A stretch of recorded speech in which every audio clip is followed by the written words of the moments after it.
Hello everyone, this is Turin here, and today guys I'm here with another Total War Warhammer online commentary. In this battle I'm going to be playing the Goblins and I am facing off against the Empire. So let's go ahead and take a look at the army compositions and we can go from there. So as far as my frontline troops go, I do have a whole kind of battalion of Knight Goblins. So Knight Goblins actually aren't bad against Empire because they have decent combat stats for Goblins. They have 26 melee attack and 24 melee defense, but more importantly guys, they do have this juicy poison. So the poison will mitigate weapon damage, it also lowers armor piercing damage and enemy vigor. So definitely pretty good against like relatively low tier, Empire frontline troops. And they don't have a ton of armor piercing, so if we actually take a look at their weapon strength, which is 27, their AP is only 5. But in the contemporary meta, most Empire armies are going to be bringing Flagellants and Swordsmen and a lot of troops like that who have very low armor.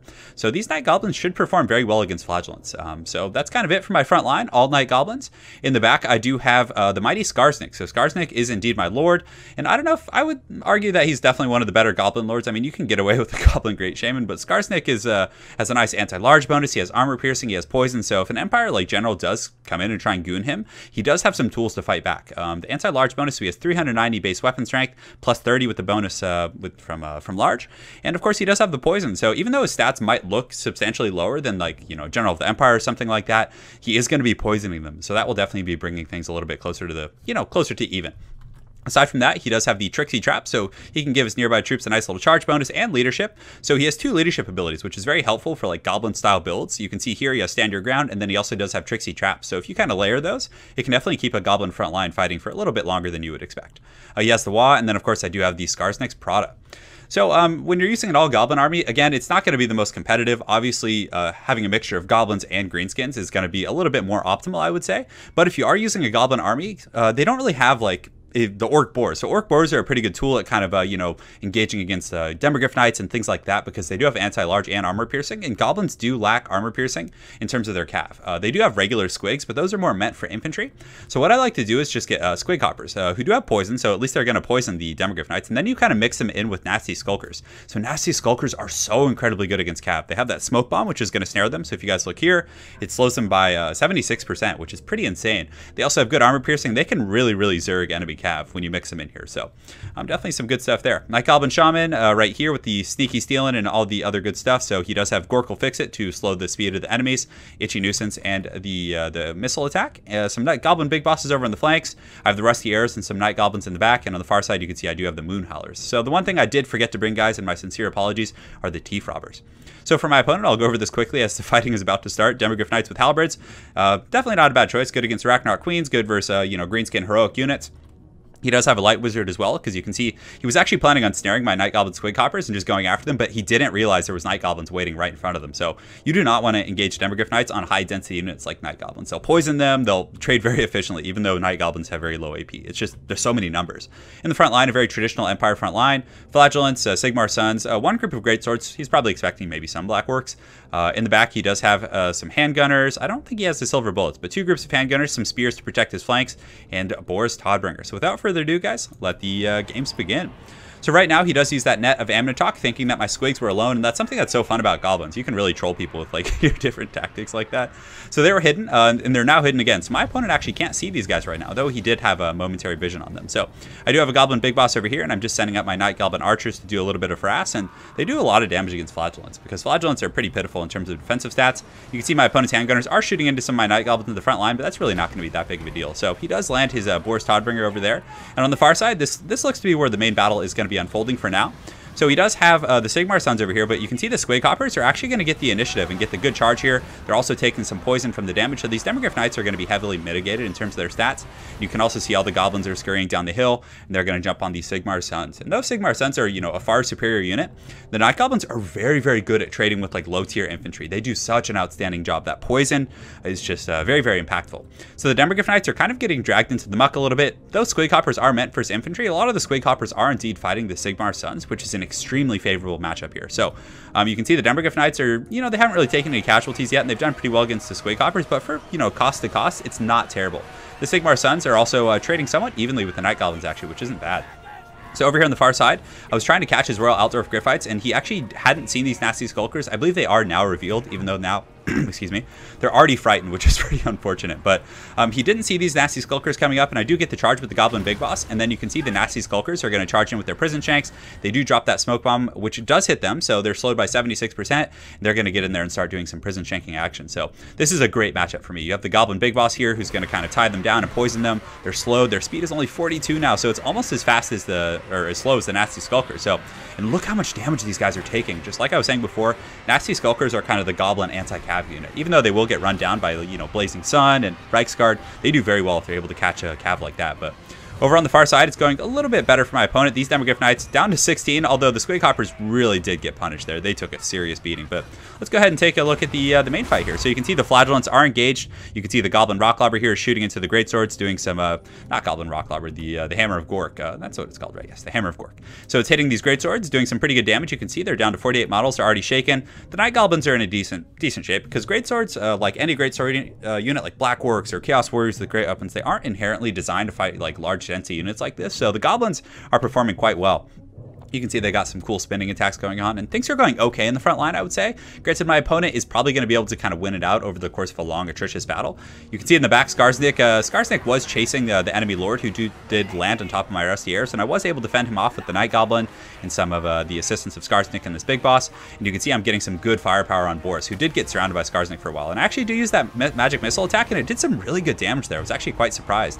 But in the back, unfortunately, I didn't get a chance to show you guys, but the Moon Howlers, some of these Squig Hoppers are doing a very good job of just terrorizing the back line, though my opponent finally did kind of mitigate them with some of his spears, but not before. You can see the Moon Howlers and those Durkid Squig Hoppers got back there and just annihilated these handgunners. So they're down to 37 models, and I believe the other one actually got completely shattered. And that's what Doom Divers are really good for in the Empire matchup. In the back, I do have a Doom Diver Catapult and the Hammer of Gork, so the Doom Diver is really, really good at taking out missile units who are just going to be standing there and not moving, and aren't going to be really congested in the main fight. But in the middle, it looks like the Goblins actually, for the most part, have one out. There's only 18 Flagellants left here, but Boris Todbringer is definitely very good at like terror routing these guys, so he gets a nice little charge in here and just tears into some of these Goblins. You can see these guys get sent flying, and unfortunately, I did overextend a little bit with a lot of my troops. SKARSNIK and the boys did kind of chase upwards, and the Empire has a bit of a second wind, so they have a bunch of spears coming in the back that are very healthy, and Boris, of course, is going to be very efficient at like terror routing my troops. But you can see SKARSNIK, smelling blood in the water, is going to be scurrying over to go after Boris, and he'll do pretty well in this situation. I don't know who would win in a straight duel. I think SKARSNIK might have a chance with his different buffs, but he gets a great rear attack there. And you can see Boris is actually taking some serious damage, and SKARSNIK is very, very good versus large units. So unfortunately, my opponent does pull his Royal Altdorf Gryphites, and you can see they're just bowling over some of the Goblins. So they were able to escape and kind of win this high ground engagement. How are these guys broken? These Night Goblin archers, they literally have like 90% of their HP and 31 leadership. I don't know how they broke, but interestingly enough. Over here, the Night Goblins are fighting on the Sigmar Suns, and they're down to 40 models, and I think some of the Squig Hoppers were very helpful in this matchup, but the Goblins, of course, even though they're winning, are probably still going to rout here. You can see they're all shaken, but the Sigmar Suns are indeed getting taken down. Over here, you can see the balance of power is looking to be in my favor a little bit. I have 626 troops to his 328. Granted, those are Goblins, and right as I say that, you can see the balance of power start to shift back towards the middle. As the Empire has kind of unified its troops, you can see that Boris Todbringer and all these Demogryph Knights are down here just kind of going after these Goblins, and it's definitely very tough for these little guys to get through the armor. But thankfully, you can see the Doom Diver Catapult, though it's not a traditionally armor-piercing unit, is going to be getting in there and doing some okay work against those Demogryph Knights. So in the back, I did pull my Night Goblins, or excuse me, my Nasty Skulkers from Auxiliary. I had them on guard duty back here just because I thought he would be trying to go after my Hammer of Gork and those other units, but I decided to just pull him up because he wasn't really pressuring back there, and you can see they're going to run in here. Though they do get caught by that net of Amnotok, I should be able to drop a smoke bomb here, which is going to be pretty good. Granted, he does have Spearmen, which, when Boris Todbringer is nearby, they're going to, fight a little bit longer than they normally would. So over here, unfortunately for me, SKARSNIK is pretty much surrounded. So I did get a smoke bomb on Boris, who is still eager, but SKARSNIK is not in the best shape. This Goblin Big Boss back here kind of chilling a little bit. But SKARSNIK has been taking a beating, just getting targeted by the Light Wizard, by these Demogryph Knights, and by Boris Todbringer.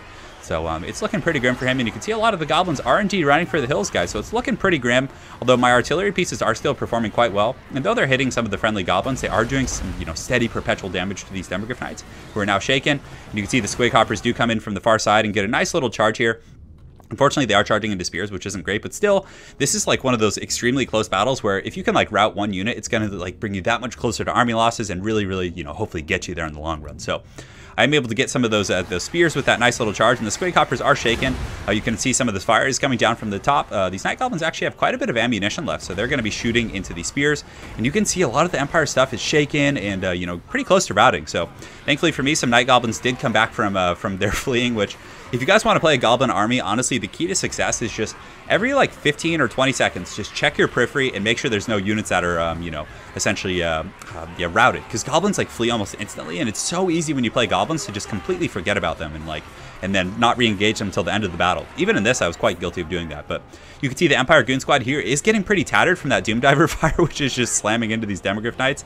You can also see I throw some Fanatics in here who are going to spin in and actually do some great work. Just look at them cleaving those guys. So some excellent work from those Goblins. Unfortunately, SKARSNIK, you know, being the wise tactician he is, has decided to flee from the battlefield, if I'm not mistaken. Where is he? I think he's, yeah, you can see he's coming to fight back, fight another day, guys. But he did run. So the Goblin Big Bosses are going to charge in here and intercept the Demogryph Knights, which isn't a good situation, but it allowed these nasty Skulkers not to have to take that really brutal charge, and it's kind of just trying to buy as much time as I can for this Doomdiver. Unfortunately, the Hammer of Gork is indeed out of ammunition. So Boris Todbringer in here is continuing to just be a menace, but the nasty Skulkers have engaged, and you can see the Doomdiver catapults are tearing into these guys, doing some pretty substantial damage, and these nasty Skulkers are just such MVPs. So basically, they run in, they slow, the Doomdiver's fired, my Night Goblins up on the hill are just teeing off, poisoning these guys, so it's just an incredibly close fight. You can see the Light Wizard in the back. It looks to be casting some sort of a net, but he is super beat up as well.